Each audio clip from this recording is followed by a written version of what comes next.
नमस्कार, आदाब, सत श्री अकाल। Welcome to news talk with PD Sameer. तो दिल्ली विधानसभा चुनाव में भारतीय जनता पार्टी ने आज सुबह अपनी जो पहली लिस्ट है वो जारी कर दी।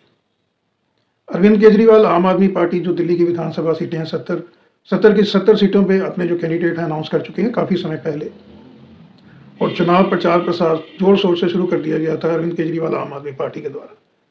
कांग्रेस ने भी अपने कैंडिडेट्स की लिस्ट उतारी थी, जिसके अंदर जो नई दिल्ली विधानसभा असेंबली कॉन्स्टिट्यूएंसी है जहाँ से लगातार पिछले 12 साल से अरविंद केजरीवाल चुनाव जीतते आए हैं। जब लास्ट इलेक्शन उन्होंने 2012-13 में हुआ था, शीला दीक्षित को हराया था, उसके बाद से अरविंद केजरीवाल लगातार नई दिल्ली की जो विधानसभा सीट है वहाँ से चुनाव लड़ते हैं। कांग्रेस ने इस बार जो पूर्व चीफ मिनिस्टर थे शीला दीक्षित, उनके बेटे को संदीप दीक्षित को उतारा अरविंद केजरीवाल के अगेंस्ट। आज भारतीय जनता पार्टी ने जो पहली लिस्ट अनाउंस की है 29 कैंडिडेट्स की, उसके अंदर जो प्रवेश वर्मा है, जो चीफ मिनिस्टर थे पहले साहिब सिंह वर्मा साहब, उनके बेटे हैं प्रवेश वर्मा। तो प्रवेश वर्मा चुनौती देंगे भारतीय जनता पार्टी की तरफ से अरविंद केजरीवाल को Delhi new assembly segment seat से।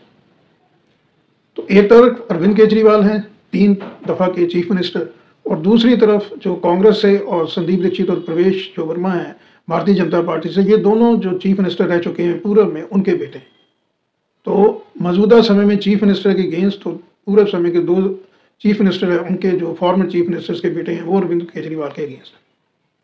भाजपा ने जो 29 कैंडिडेट्स जो डिक्लेयर की हैं, उसके अंदर जो कालका जी सीट है वहाँ से जो रमेश बेदूड़ी हैं, बहुत सीनियर दिग्गज नेता है भारतीय जनता पार्टी के, उनको टिकट दिया है।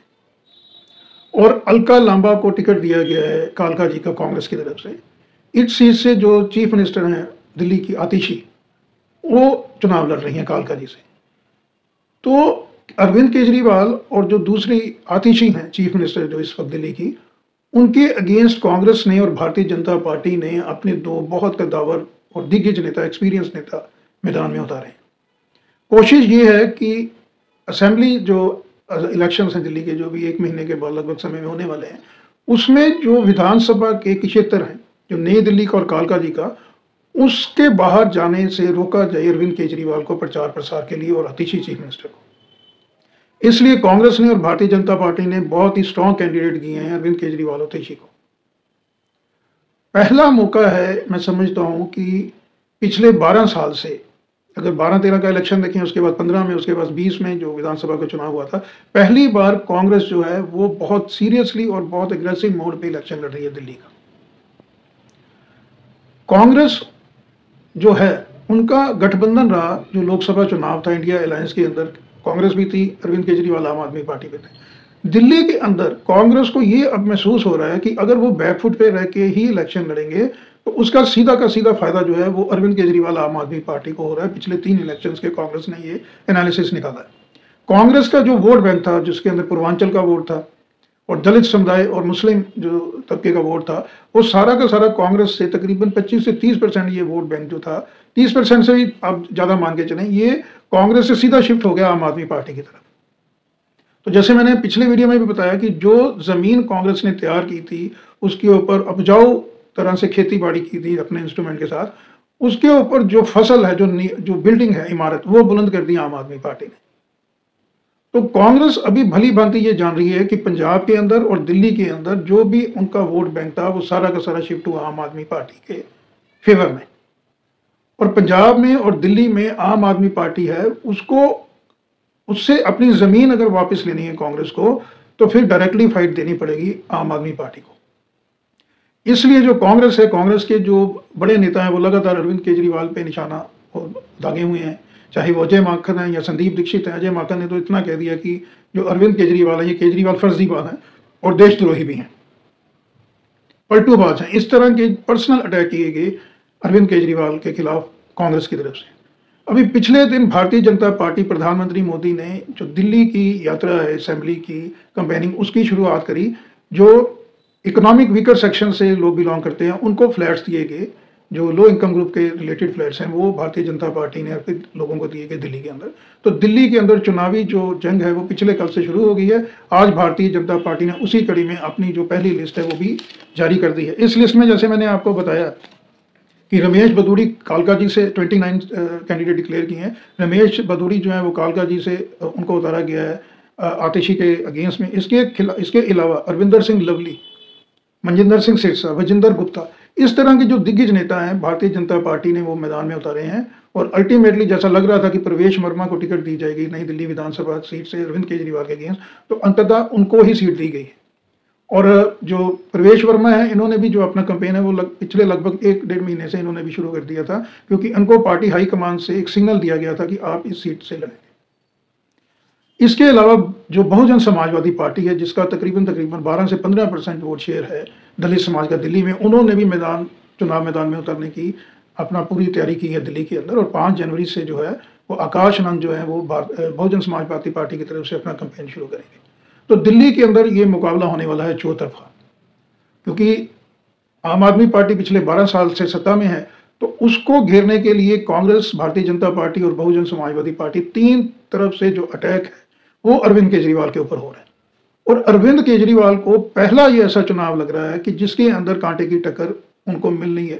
विपक्ष की तरफ से उनको ज्वाइंट एक, मैं समझता हूँ, एक मुहिम अरविंद केजरीवाल को उसका सामना करना पड़ रहा है, जिसकी बदौलत जो अरविंद केजरीवाल है वो फ्री बीज की जो लॉटरी है, कॉन्टिन्यूटी, उसके ऊपर लगातार चल रहे हैं। फ्री बिजली, फ्री पानी, फ्री जो महिला को बस का जो फेयर है वो सारी छूट है। उसके अलावा अब उन्होंने 2100 रुपया महिलाओं को बोला है अगर इलेक्शन जीत के आती है आम आदमी पार्टी। और पिछले 2 रोज पहले उन्होंने जो मंदिर के पुजारी हैं, गुरुद्वारा साहब के ग्रंथी हैं, उनको भी 18,000 रुपया प्रति माह देने की उन्होंने घोषणा की। इसके अलावा अरविंद केजरीवाल ने यह कहा है कि जिन लोगों को पानी का बिल आया एक्सेस में या गलत बिल आया, लोगों को जमा करवाने की जरूरत नहीं है। जब आम आदमी पार्टी फिर से सत्ता में आएगी तो ये पानी का जो बिल है ये फिर से उनको माफ किया जाएगा। यानी फ्री बीज का लॉलीपॉप दिया जा रहा है अरविंद केजरीवाल की तरफ से। और कहीं ना कहीं जो हिंदू समाज है, जिसकी जो पॉपुलेशन है वो दिल्ली के अंदर लगभग 80% है, 80% के आसपास जो है वो हिंदू समुदाय की आबादी है।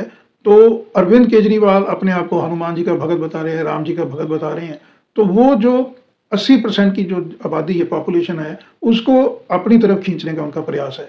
लेकिन अरविंद केजरीवाल को ये जरूर समझना चाहिए कि अगर ये चुनाव हिंदू मुस्लिम पे आता है तो उसका फायदा जो है वो मैक्सिमम भारतीय जनता पार्टी को मिलेगा, क्योंकि जो लोग हैं, लोग कार्बन कॉपी को कभी भी पसंद नहीं करेंगे, वो ओरिजिनल कॉपी के लिए जाएंगे। और हिंदुत्व की जो ओरिजिनल कॉपी है वो अरविंद केजरीवाल को समझना चाहिए वो भारतीय जनता पार्टी है, ना कि आम आदमी पार्टी।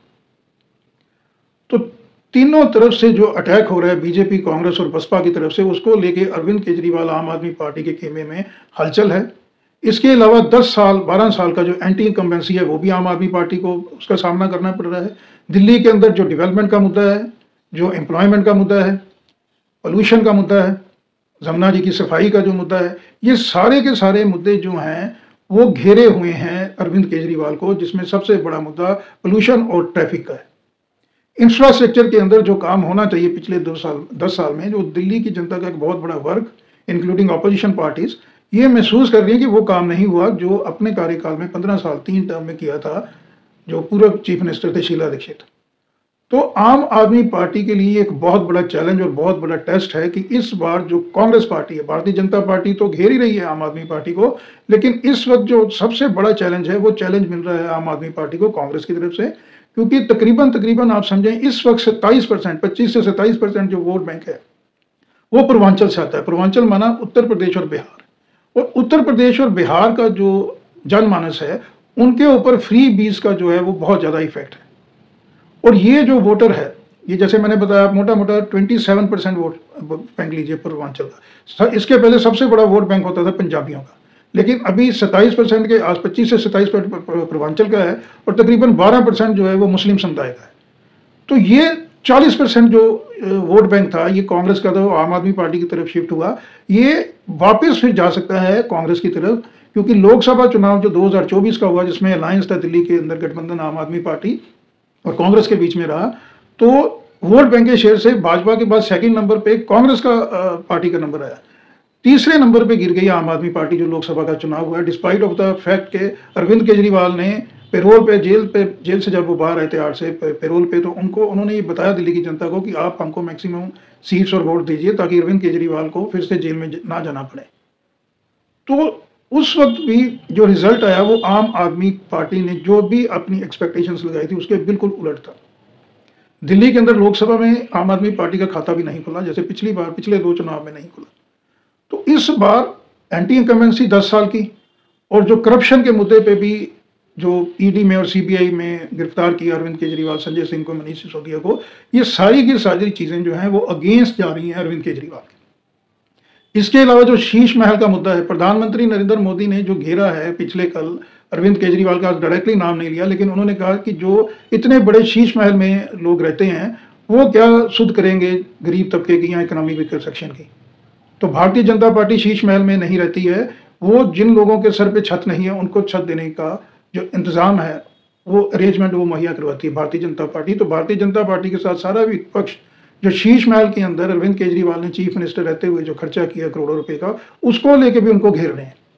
इसके अलावा जैसे अरविंद केजरीवाल कहते थे कि हम सिक्योरिटी नहीं लेंगे, हम 2 कमरों के घर के अंदर रहेंगे, हम कोई ताम झाम में नहीं रहेंगे, हम छोटी गाड़ी में जाएंगे, हम वैगनआर में जाएंगे, ये सारी की सारी जो चीजें हैं ये अरविंद केजरीवाल को घेर रही हैं। और अरविंद केजरीवाल को कोई भी, मैं समझ रहा हूँ, एक सूटेबल आंसर जो है वो ना अरविंद केजरीवाल दे पा रहे हैं इन मुद्दों पे, और ना ही आम आदमी पार्टी के दूसरे बड़े नेता।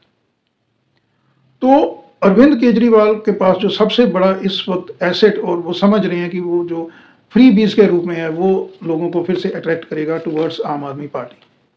तो जाते जाते मैं आपको बताना चाहूंगा कि जैसे दिल्ली में पिछले रोज ही भारतीय जनता पार्टी चुनाव में उतरी है, कांग्रेस काफी देर पहले उतरी है, आम आदमी पार्टी उतरी है, पिछले रोज ही भारतीय जनता पार्टी की कैंपेन की शुरुआत हुई है माननीय प्रधानमंत्री की तरफ से। तो भारतीय जनता पार्टी ने जो 2 नारे दिए हैं, जो एक नैरेटिव सिद्ध करने में तो भारतीय जनता पार्टी आगे है। ये तो नारे हैं, बहाना नहीं बदलाव चाहिए, दिल्ली में भाजपा सरकार चाहिए। दूसरा जो एक नारा है जो थोड़ा सा मैं समझता हूँ कि उसकी कुछ आलोचना भी हो रही है, वो ये है कि दिल्ली ने ठाना है आपदा, आपदा आपके साथ लगा लिया दा, नाना आपदा।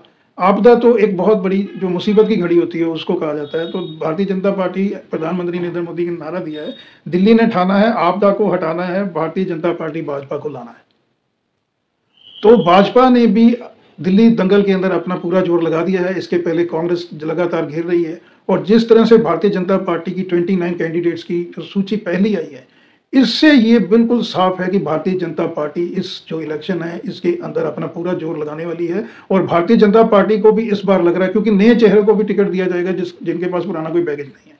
और भारतीय जनता पार्टी को ये बिल्कुल इस बार समझ आ रहा है कि जिस तरह से कांग्रेस हमलावर है आम आदमी पार्टी को लेके, और अगर कांग्रेस 15% के आसपास भी वोट ले जाती है आम आदमी पार्टी का, यानी वापस लेती है अपना वोट बैंक, तो दिल्ली के अंदर जो लगभग 27 साल का सूखा है भारतीय जनता पार्टी का, पिछले 27 साल से भारतीय जनता पार्टी दिल्ली विधानसभा से दूर है, वो सपना भारतीय जनता पार्टी को लगता है कि इस बार उनका पूरा होगा।